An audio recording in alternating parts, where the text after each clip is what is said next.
It was a quiet autumn afternoon, with leaves gently falling from the trees and the sun shining on the small red brick house. Clara, a 6-year-old girl with curly brown hair and bright eyes, was alone at home for the first time. Her parents had gone out to take care of a few quick errands and trusted her to stay alone for a while. They left a list with simple instructions.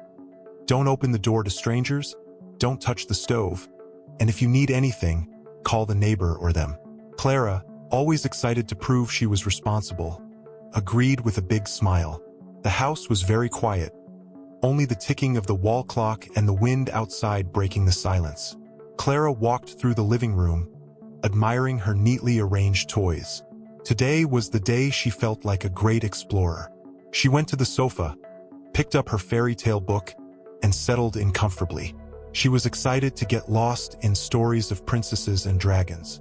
From time to time, she glanced out the window, watching the leaves dance and people pass by on the street. The afternoon was peaceful, and Clara was very happy in her little world. Each page of the book made her feel like she was on a new adventure. She felt very mature and independent, even though she knew her parents would be back soon. At that moment, Clara was in charge, enjoying every second of her little journey alone, with the feeling of being the true queen of her home. Clara was sitting on the sofa, completely immersed in her magical adventures, when, suddenly, she felt something strange. A slight pain began to spread in her stomach, as if tiny ants were moving around there. She tried to ignore it, thinking it was just a passing sensation. Over time, the pain intensified, and Clara felt an unexpected fatigue, as if her legs were heavy and her body was asking to rest. She rubbed her eyes, thinking she might just be a little sleepy. But when she tried to get up to get some water, the feeling of weakness only grew stronger. The world around her seemed to spin slowly, and the comfort she had previously felt was fading. She lay back down on the sofa, trying to take deep breaths and relax. The pain in her stomach was now stronger and more uncomfortable, and Clara began to feel a bit nauseous. The idea of continuing to read her book seemed distant and difficult. The silence of the house, which had once seemed so pleasant, now felt heavy and oppressive. Clara started to worry, trying to remember if she had done something that might have caused this pain. Maybe she had eaten something she shouldn't have, or maybe she was just too tired.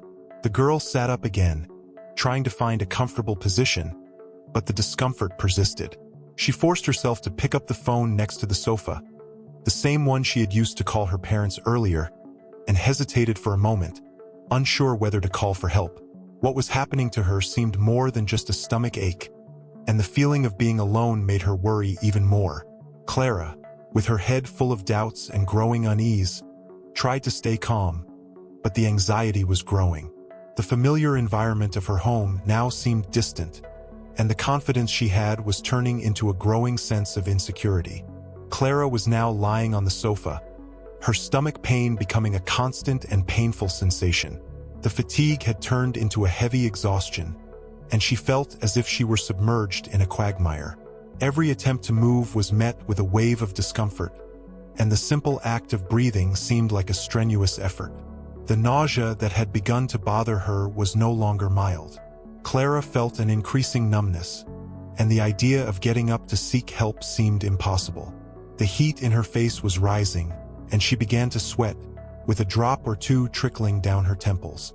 The shadows in the room seemed to stretch and shrink, as if dancing to the rhythm of her discomfort. Trying to distract herself, Clara looked at the book still open beside her. The letters on the pages now appeared as a confusing jumble, and the story that had once been a pleasurable escape now seemed incomprehensible. Her eyes felt heavy, and suddenly, the pain in her stomach intensified, spreading to her back and arms. The nausea was becoming almost unbearable.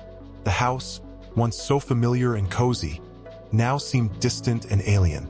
Clara tried to get up once more, but her legs lacked the strength to support her body. She clung to the arm of the sofa, her face contorted in pain and desperation. Her thoughts were muddled, and she wondered if she was doing something wrong or if something was seriously wrong. The silence around her was interrupted only by the sound of her heavy, irregular breathing. Clara tried to concentrate, struggling to remember her parents' instructions for emergencies. With a weak and trembling voice, she attempted to seek help using the phone beside her, but the idea of speaking to someone seemed a monumental challenge. The pain was a constant and cruel presence, making any additional effort almost impossible. The situation was clearly worsening, and the girl was sinking deeper into a sea of worry and discomfort. Each second seemed to drag on, and the feeling of being completely alone, with no one around to help, was oppressive and distressing. Clara was lying on the sofa, her body barely able to move and the stomach pain intensifying with each passing minute. She tried to remember her parents' instructions on what to do in an emergency, her thoughts cloudy and confused. The phone beside her seemed like a distant object, as if she had to muster all her strength to reach it. With agonizing determination, Clara reached out and grabbed the phone, her finger trembling as she dialed the emergency number. Each button press felt like an eternity, and the pain in her stomach made her breathing irregular and heavy. She thought she should speak louder, but her voice came out as a weak whisper. The phone rang several times before a female voice on the other end answered. Clara tried to speak, but her words came out hesitantly and broken. Hello. I'm not feeling well, she said, her voice barely audible as a murmur.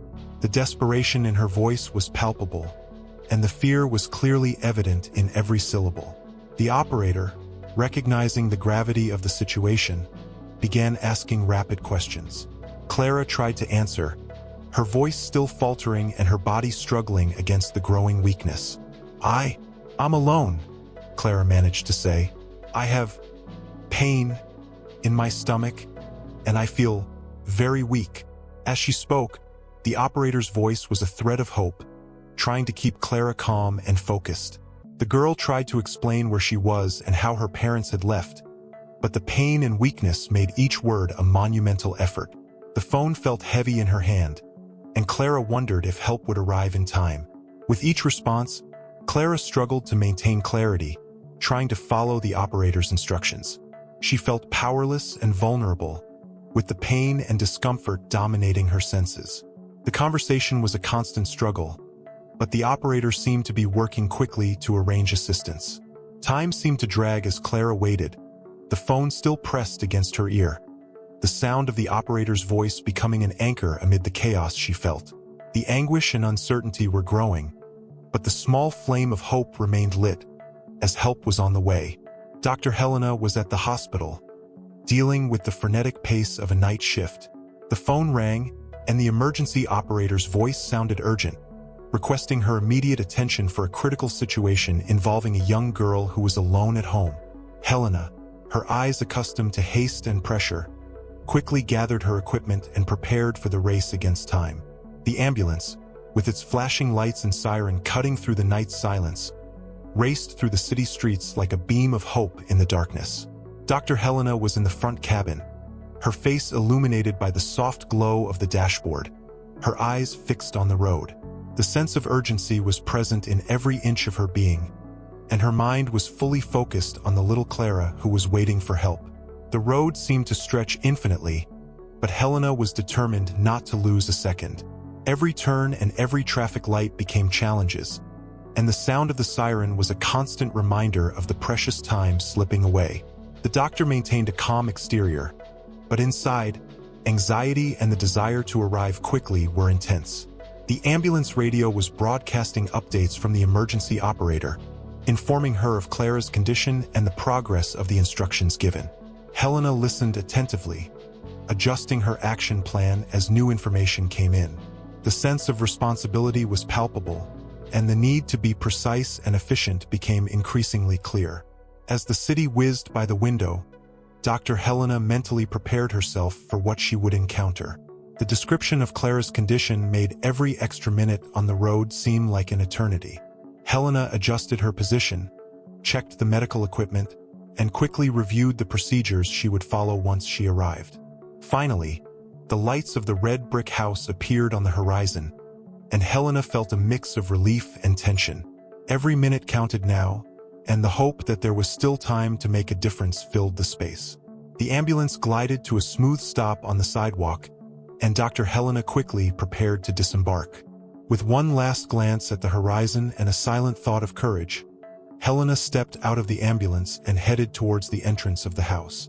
Her heart was pounding, not only from the race against time, but from the determination to do everything she could to save Clara. The silence of the night now seemed charged with anticipation, and each step toward the house was one step closer to offering the desperately needed help. Dr. Helena crossed the well-maintained garden and climbed the steps to the front door of the house, her heart racing and senses sharp. Upon opening the door, a wave of warmth and a faint scent of lavender greeted her senses. The house was in a tense silence, broken only by the soft sound of Clara's labored breathing and the evident concern of the girl's parents. Helena moved into the living room, where the soft glow of the lamps cast a cozy ambience. But as she looked at the sofa, the warmth and tranquility were replaced by a troubling scene. Clara was lying down, pale and shivering, with a painful expression that looked deeply distressing. Her parents were by her side, their faces etched with anguish and desperation. Dr. Helena immediately approached, her presence bringing a ray of hope amid the scene of distress. Clara lifted a weak gaze, and the doctor noticed a sense of relief in the girl's eyes, as if she was waiting for someone who could alleviate her suffering. Helena crouched beside the sofa, her expression determined and calm. With a gentle touch, she placed her hand on Clara's forehead to check her temperature. Clara seemed a little more comfortable with Helena's presence, though the pain was still evident on her small face. "Hi, Clara. I'm Dr. Helena. I'm here to help you," Helena said in a soft and reassuring voice. She knew her approach needed to be gentle to avoid frightening the girl further. The tone of her voice and the confidence in her presence helped create a small bubble of calm amid the distress. Clara's parents stood nearby. Their relief at seeing the doctor was evident, but tension still lingered on their faces. They moved aside slightly to give Helena space to work, but their concern was palpable. As she began to examine Clara, Helena paid attention to every detail.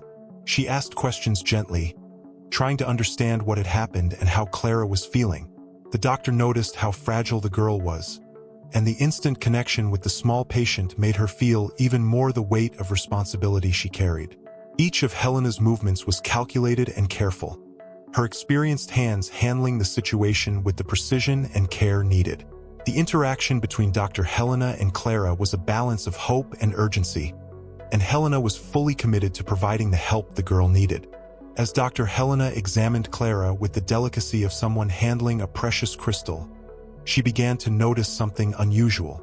Clara's face was pale, and her breathing was irregular, but there was something more, something that caught Helena's attention immediately. Carefully, Helena rolled up Clara's sleeve to get a better look. That's when she saw a strange mark on the girl's arm. It was a dark spot, almost like a tattoo, but with an irregular and intriguing shape. The mark seemed to have a color that contrasted with Clara's pale skin, and its shape didn't resemble anything Helena had seen before. Dr. Helena furrowed her brow, her gaze fixed on the mark. She gently touched the area, trying to feel for any swelling or sensitivity, but Clara only made a slight grimace and didn't react further. Helena knew that this mark was a crucial detail that needed to be investigated carefully. She asked Clara and her parents about the mark, but they seemed as surprised as she was. Clara's parents, with expressions of worry and confusion, said they had never noticed anything like it and had no idea how it might have appeared. Their response indicated that the mark was as mysterious to them as it was to Helena. The doctor decided to take a photo of the mark with her phone, promising the parents she would examine the image later to try to identify what it could be. As she put the phone away and prepared Clara for a more detailed examination, the mark on the girl's skin remained an unsettling enigma. The mark, with its enigmatic and unusual appearance, seemed to carry a weight of mystery that only added to the complexity of the situation. For Dr. Helena, it was more than just an anomaly. It was a sign that something deeper and possibly more serious was at play. The presence of that mark made the mission of helping Clara even more urgent and challenging, and Helena was determined to find out what was really happening. As Dr. Helena prepared to care for Clara, her gaze remained fixed on the mysterious mark on the girl's arm. The image of the mark kept spinning in her mind, and a growing sense of discomfort was present. Helena knew she had seen something similar somewhere before, but where?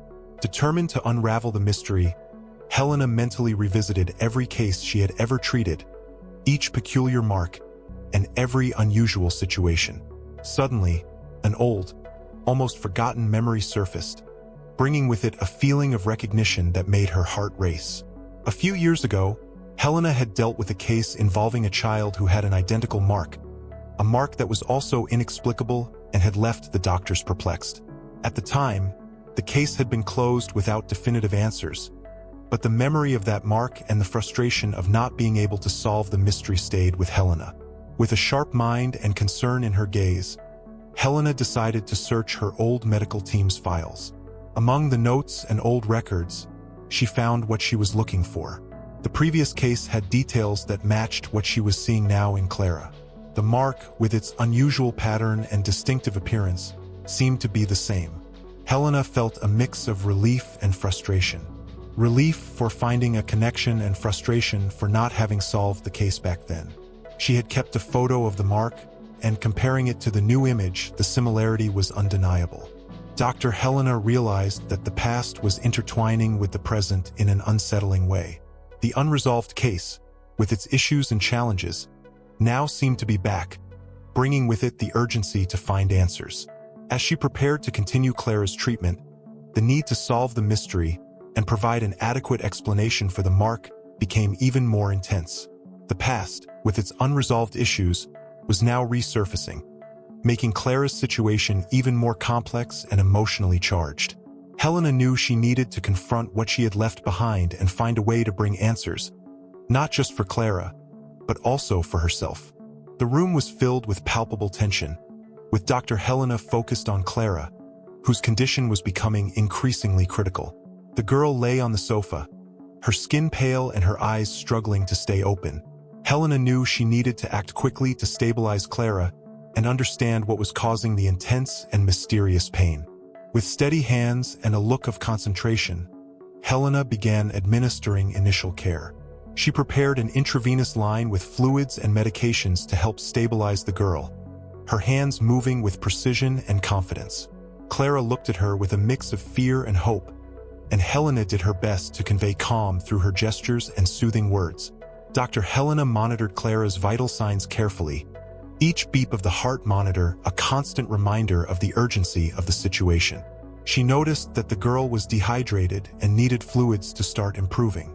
As she adjusted the administration of medications and fluids, Helena spoke to Clara in a reassuring manner, despite the tense atmosphere. With each step, Helena battled against time and the unknown. The mark on Clara's arm, with its unresolved mystery, still lingered in her mind, but the primary focus was ensuring Clara received the necessary treatment to improve her immediate condition. Each action by Helena was a delicate balance between hope and medical practice, and she knew that the success of the fight would depend not only on her technical skills but also on her ability to remain calm under pressure.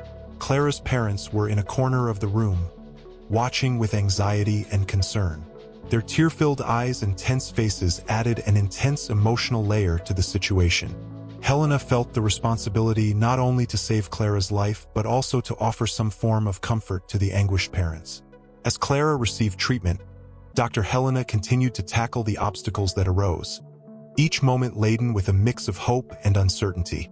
The fight for Clara's life was a complex and emotional battle, and Helena was determined to do everything she could to ensure the girl had the chance to recover and overcome the crisis. As Dr. Helena worked intensely to stabilize Clara, the sound of a key turning in the door lock broke the tense silence of the room. Clara's parents, who had gone out to take care of some errands, were returning unexpectedly. They hurried in, their faces a vivid portrait of concern and relief upon seeing the scene before them. Clara's mother, with wide eyes and a pale face, stopped at the entrance of the room, her expression a mix of terror and palpable despair. Her father, with trembling hands and a look of confusion and anguish, was right behind her. Both were breathless, probably due to their hurried run home after receiving the urgent news. As soon as they saw Clara lying on the sofa and Dr. Helena busy with medical equipment, a muffled cry of relief escaped the mother. She rushed to Clara's side, her tearful eyes fixed on her daughter. "Clara!" she exclaimed, her voice breaking with emotion. The mother knelt beside Clara, trying to touch the girl gently, while the father stood by, struggling to maintain composure amidst his distress. Helena stood up slightly, observing the parents with an understanding look. She knew their arrival was a relief, but also knew she would need to quickly explain the situation. The doctor approached with a calm expression and a soothing voice, trying to calm the parents while keeping them informed about what was happening. "I'm Dr. Helena," she began, her voice soft yet authoritative. "Clara is receiving treatment now. She was experiencing severe symptoms, but we're doing everything we can to stabilize her." The parents listened attentively, the mother's hands still holding Clara's while she tried to grasp the situation. Helena's words were a mix of hope and reality, and the tension in the air was palpable. The father, with an expression of desperation mixed with a hint of relief, finally managed to speak, his voice hoarse. "What happened to her? How did this happen?" Helena took a moment to explain what she knew up to that point, maintaining a serene tone to avoid increasing their worry. As she spoke, she continued to monitor Clara, her eyes moving quickly between the parents and the patient. The presence of Clara's parents added a new layer of emotion to the room. Their love and concern were evident, and the tension that had previously been focused solely on Clara now spread to everyone in the room. Dr. Helena knew the situation was far from resolved, but the arrival of the parents offered a new form of support and strength to face what was still to come. Time seemed to slow as Dr. Helena and Clara's parents anxiously awaited signs of improvement. The room was silent, interrupted only by the soft beeps of the heart monitor and the constant sound of fluids being administered through the 4-line. Helena moved with meticulous calm, adjusting the medication and carefully observing Clara's condition. Morning light began to filter through the curtains, casting a soft glow in the room. Clara lay on the sofa, still pale, but the expression of pain had lessened slightly. Dr. Helena was beside the girl, keeping a close watch, when she noticed a slight change. Clara made a subtle movement, her hand shifting slightly, and a faint sigh escaped her lips. It was an almost imperceptible sign, but to Helena, it indicated that the girl's condition might be starting to improve. The doctor adjusted the equipment and checked the vital signs more frequently, her gaze fixed on the monitor. The parents, sitting beside Clara, watched with a mix of hope and anxiety. Clara's father held her hand, his eyes fixed on his daughter's pale face, while the mother, with tears in her eyes, murmured soft words of encouragement. The tension in the room was palpable, but there was also a growing sense of hope. Suddenly, Clara opened her eyes slowly, blinking to adjust to the soft light filling the room. Her gaze, though still tired, seemed a bit clearer. Dr. Helena leaned a bit closer, her voice soft and encouraging. "Clara, how are you feeling now? Can you tell me something?" Clara looked at Helena, her gaze still weak, but there was a spark of recognition and understanding. She made a visible effort to respond, her voice coming out as a whisper, "Better, a little better." The parents' hearts leaped with relief at hearing Clara's voice, even if it was just a simple response. Dr. Helena gave a nod of approval, her eyes shining with satisfaction at the progress, even though it was still small. As the minutes passed, Clara seemed to gradually feel more comfortable. Her vital signs were more stable, and her face, though still tired, had a slightly better color. Dr. Helena continued to monitor the recovery with a watchful eye, adjusting the treatment as needed and offering words of encouragement to the parents. The atmosphere in the room, once heavy with tension, began to fill with a new sense of optimism. Every small sign of recovery was a victory, and Dr. Helena knew it was the beginning of a long but promising path. Clara's recovery was still in its early stages, but the progress unfolding before them was a beacon of hope amidst the darkness. The daylight now had a soft and comforting quality, filtering through the windows and creating an atmosphere of hope in the room. Clara was lying in bed, her expression tired but with a slightly more lively gaze. Dr. Helena was by her side, reviewing the monitor and making final adjustments to the treatment. Clara's parents, who had stayed up all night, were sitting beside the bed, Their faces were marked by worry, which, although still present, was now softened by a new sense of relief. They exchanged emotional glances, their hands intertwined in a silent gesture of support and gratitude.